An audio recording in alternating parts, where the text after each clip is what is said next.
Hello ES students, my name is Mei-Ying Chow and I will be giving you an in-depth guide to central London, but with a focus on making your student budget go a little bit further. I've been living in London for the past 2 years and there are so many beautiful parks, fun things to do, amazing restaurants to eat at, and so many wonderful places to explore. So why don't we start off with food, because if you know me, you know I'm a foodie, and I have 3 restaurants that I would recommend to visit while you're here. So starting off with probably the best value place that you'll find in London, and that is Eat Tokyo. I take any of my friends who are visiting me here because they have the most incredible menu. Not only can you see the chefs at work, but they also allow you to take away your stuff if you've got any leftovers.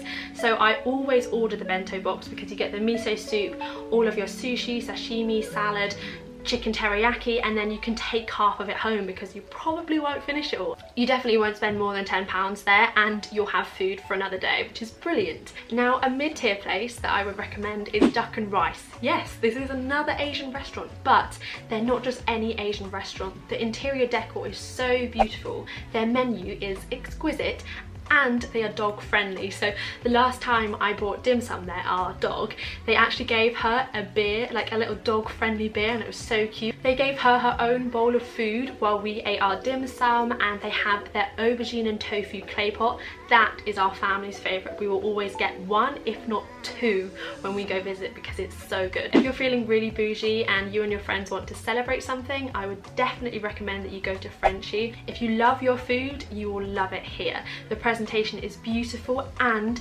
100% would recommend their pre-theatre menu. It's cheaper and also you get to try more of their dishes that way. The location of Frenchie is also amazing because it's in Covent Garden, which is so perfect because you've got all the stalls and the street performers around there.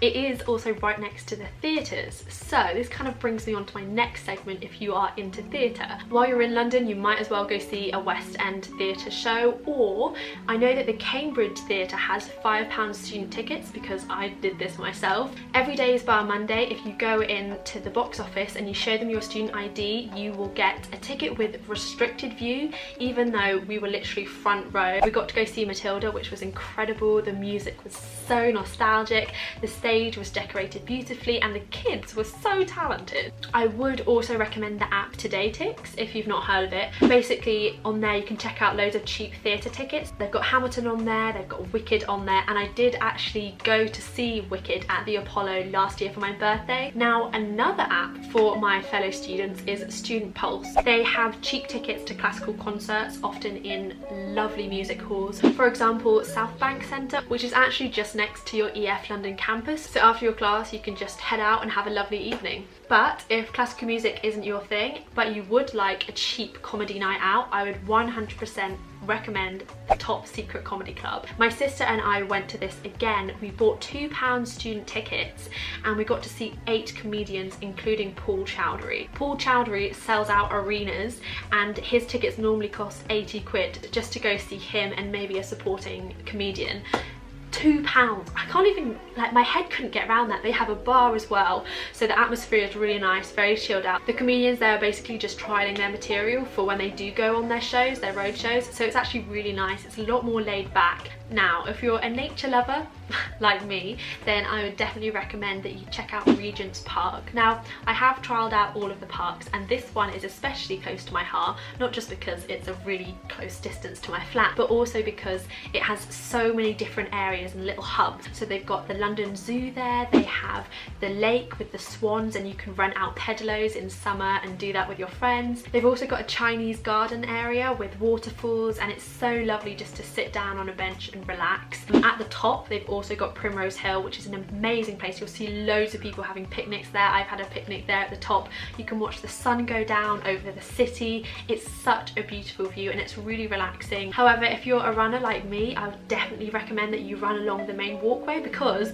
they've got a cafe so you can treat yourself at the end, but also 2 laps going up and down is equal to 5 kilometers, so it's so easy to kind of measure your run. Similarly, if you like plants and you're happy to trek a little bit on the tube, I would 100% recommend that you go to Columbia Road Flower Market. The flower market is open every Sunday, and the nearest tube stop that I get off at is Old Street, and then you just walk 5-10 minutes and you're there. It is an incredible atmosphere, especially in summer.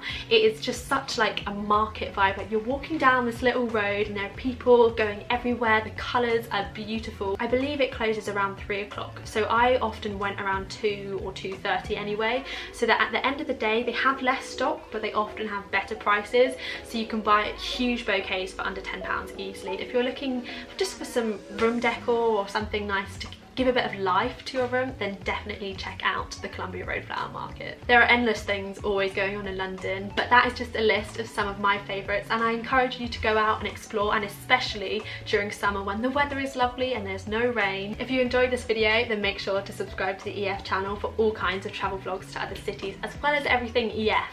And if you'd like to see more London vlogs, then check out my channel. That will be linked in the description box below.